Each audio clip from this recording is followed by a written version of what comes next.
салом алейкум бародарони азиз, мо дар назди бозори Меҳригон ҳастем. дӯстони азиз, бо мо бошед, якҷоя дар омада бозорро ба пуррагӣ тамошо хоҳем кард. агар хоҳед ки наворҳо ба пуррагӣ партофта шавад, гузошта шавад, пас маро дар Екатеринбург интизор шавед.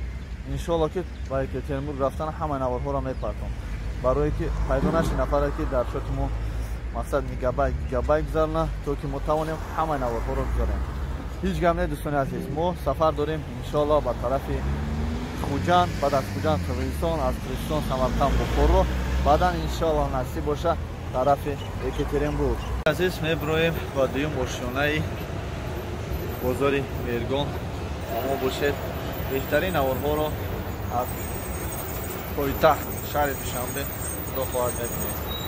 мо бо шумо ҳастем дӯстони азиз, бо мо бошед. бародарони азиз, мо будем дар шаҳри Душанбе. ҳозир ба навасос мерем тарафи Хуҷанд. моро дар Хуҷанд интизор шавед. паноҳи ҳаматон ба худо, мо рафтем. обозед бародарон, худо ҳаматонро нигаҳбон боша. мо дар сафари зиёратӣ будем дар Арабистон. ҳозир бошад дар сафари сайёҳӣ ҳастем, туристический. худо ҳаматонро нигаҳбон бошад.